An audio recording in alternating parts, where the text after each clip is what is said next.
नमस्कार, स्वागत है आप सभी का मेरे यूट्यूब चैनल पर। आज मैं आपको रविवार व्रत की कथा सुनाऊंगी।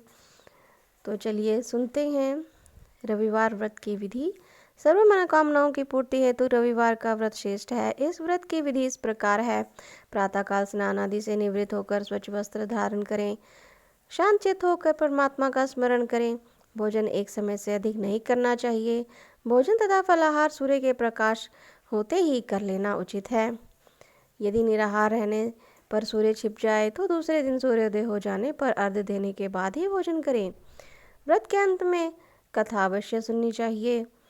व्रत के दिन नमकीन तेल युक्त भोजन कदापि ग्रहण न करें। इस व्रत को करने से मान सम्मान बढ़ता है और शत्रुओं का नाश होता है। आँख की पीड़ा के अतिरिक्त अन्य सभी पीड़ाएं दूर होती हैं। तो चलिए अब सुनते हैं रविवार व्रत की कथा। एक बुढ़िया थी। उसका नियम था प्रति रविवार को सवेरे ये स्नान आदि कर घर को गोबर से लीप कर फिर भोजन तैयार कर भगवान को भोग लगाकर स्वयं भोजन करती थी।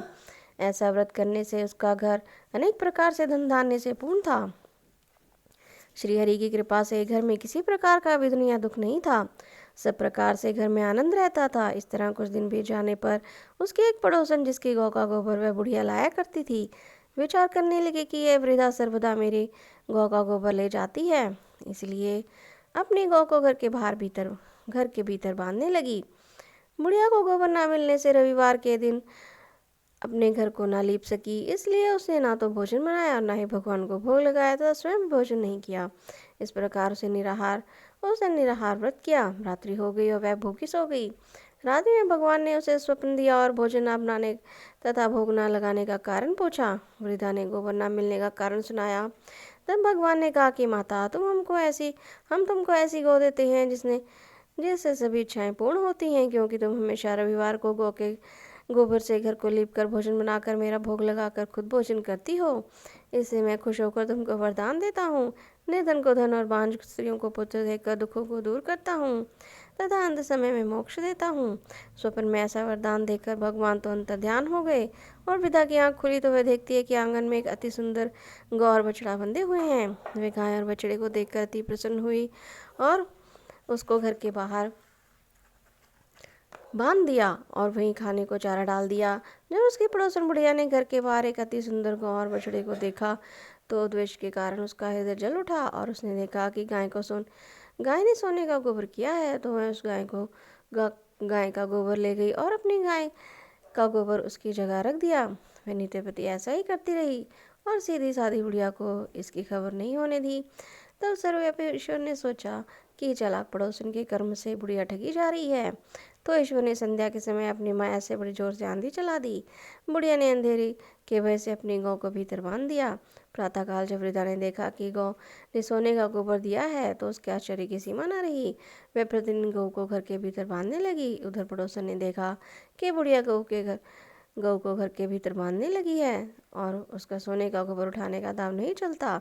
तो वह ईर्ष्या और ढाह से जल उठी और कुछ उपाय न देखकर पड़ोसन ने उस देश के राजा की सभा में जाकर कहा, महाराज, मेरे पड़ोस में कैसी वृद्धा मेरे पड़ोस में एक वृद्धा के पास ऐसी गौ है जो आप जैसे राजाओं के ही योग्य है। वह नित्य सोने का गोबर देती है।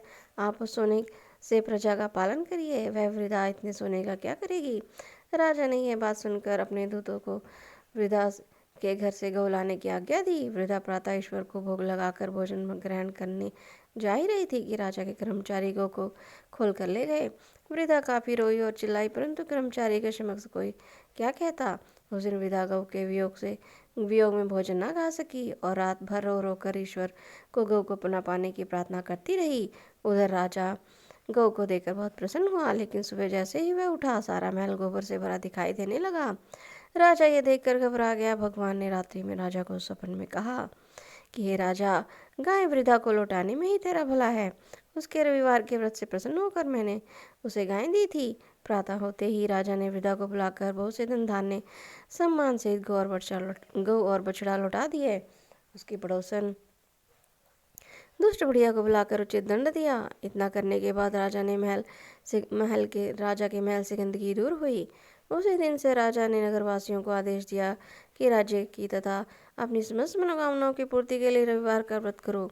व्रत करने से नगर के लोग सुखी जीवन व्यतीत करने लगे। कोई भी बीमारी तथा प्रकृति का प्रकोप उस नगर को नहीं होता था। सारी प्रजा सुख से रहने लगी। तो बोलिए सूर्य नारायण भगवान की जय हो। तो ये थी रविवार व्रत की कथा। अगर आपको मेरी ये कथा अच्छी लगी है तो प्लीज़ आप मेरे चैनल को लाइक करें, शेयर करें, सब्सक्राइब करें और कमेंट में सूर्य भगवान की जय अवश्य ही लिखें। धन्यवाद।